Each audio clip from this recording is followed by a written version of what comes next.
The night the drums refused to beat. People in Umual village used to say that when Obika walked, even the dust got out of his way. Not because he was great, but because fear went ahead of him like a herald. His compound was not the biggest, but it was the one people avoided at dusk. Plates broke there.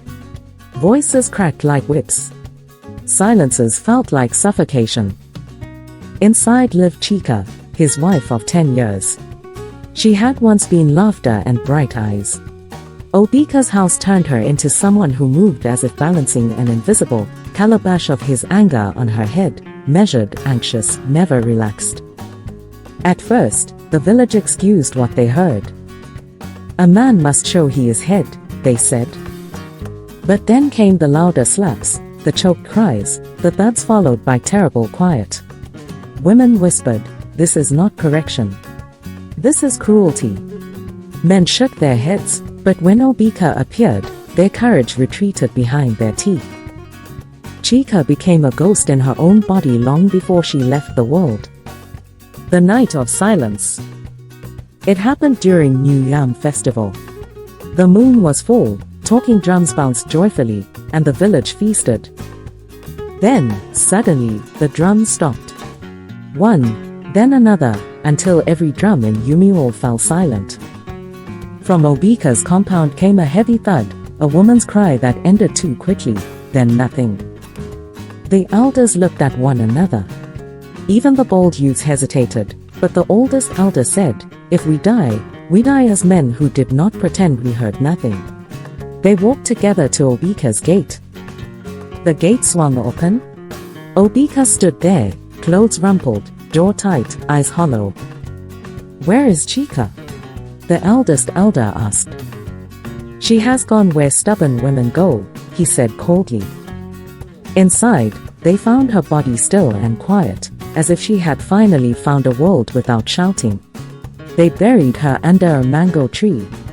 They called it tragedy, anger, misfortune, anything but what it really was, the harvest of 10 years of fear.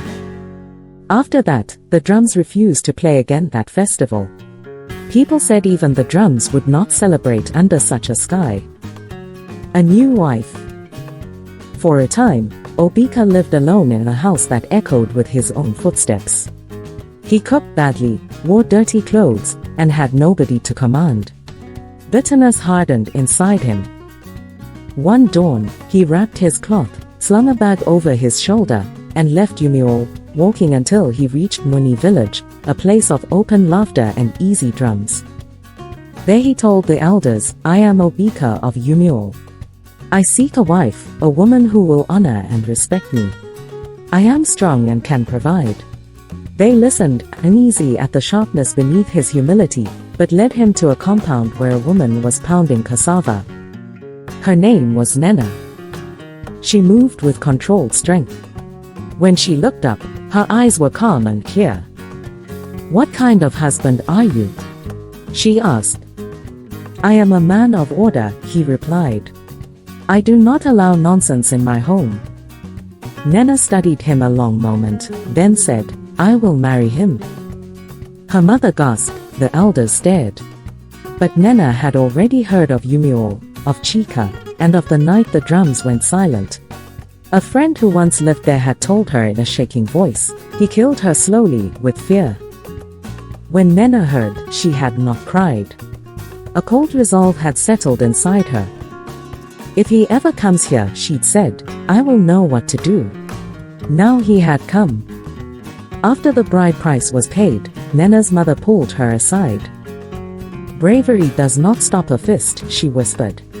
"This man's eyes." "Mama," Nenna said gently, "if I refuse him, he will still find another woman. Let it be me, with open eyes." They traveled back to Umual. Obika strode ahead, expecting obedience. Nenna walked behind, watching his walk, listening to his tone, measuring his pride. "Another wife," people murmured. "Will she survive him?" From the first day in his compound, Nenna wore obedience like a rapper. Sit. She sat. Go inside. She went.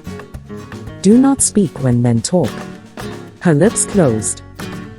To neighbors, she looked like the perfect, quiet wife.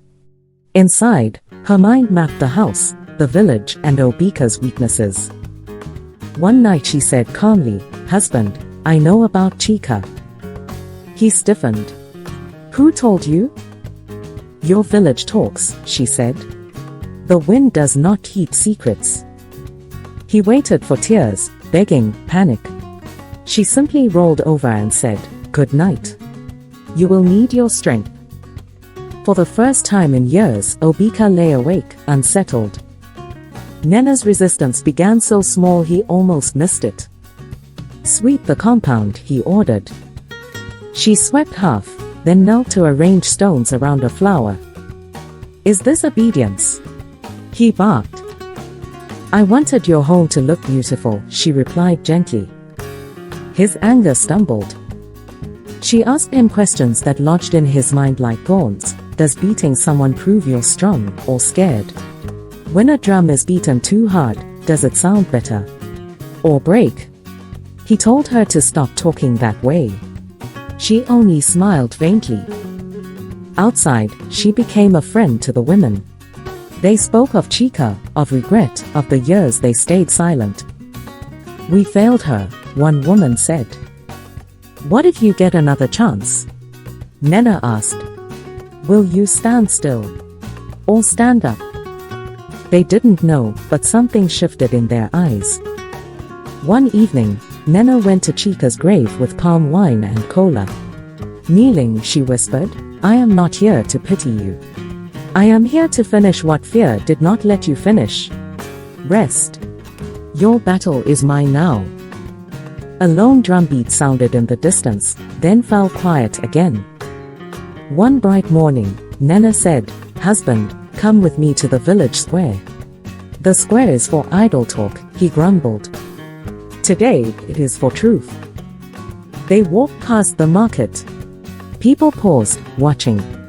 By the time they reached the square, a crowd had gathered, elders on stools, women in clusters, men leaning on staffs. Nenna stepped into the center. "People of Yumuel," she called. "You know this man. You feared his anger. You buried his wife. The night she died, your drums went silent. You said, 'This is wrong,' but did nothing." Faces dropped. Some eyes filled with tears. She asked a boy to bring a talking drum, wiped its dusty skin, and placed it in Obika's hands. "Beat it," she said. "Let it honor you." He struck it. Silence. Again. Harder. Nothing. A whisper rolled through the crowd. "Even the drum will not speak for you," Nenna said. "It refuses to cover a house that became a grave." She turned to the villagers. "You saw Chika shrinking. You looked away. Today, remember her." Then she faced Obika. "You have mistaken cruelty for strength. You believed silence meant agreement. Today your silence returns to you. Kneel." His pride roared. Men did not kneel before their wives. But the villagers' eyes, the memory of Chika, the mute drum pressed on him. Slowly, his knees touched the dust. Women sobbed softly, men exhaled in relief. "You will serve," Nenna said. "You will obey. You will feel the weight of work you despised. Respect is not shouted, it is earned." She helped him up and led him home. No one laughed. They were witnessing justice with a calm woman's face. That day, Obika cooked for the elders, fumbling knives, burning fingers, sweating by the fire. Nenna corrected him patiently. In the following weeks, he fetched water, washed clothes, pounded yam, swept his whole compound. Women walked by to see. "Is that Obika? Washing clothes? Har! The world has turned." Men watched him sweat and said, "Let his hands learn another use." Slowly, Obika began to understand the weight of water pots, the sting of smoke in eyes, how long it took to make a decent meal. One evening he said hoarsely, "I killed her. Not with one blow, but with many days of anger."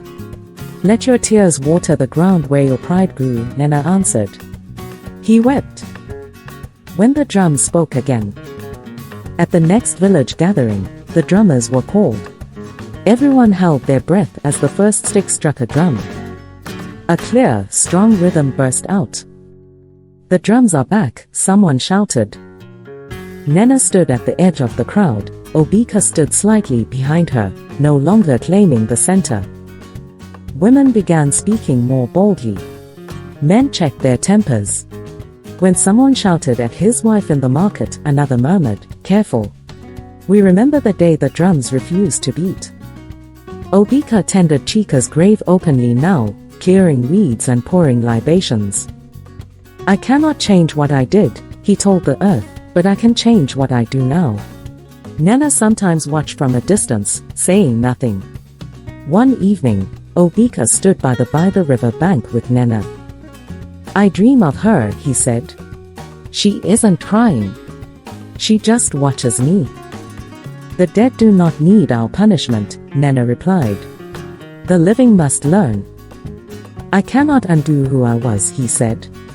"But I can choose the man I will be." "That is all any of us can do," she said.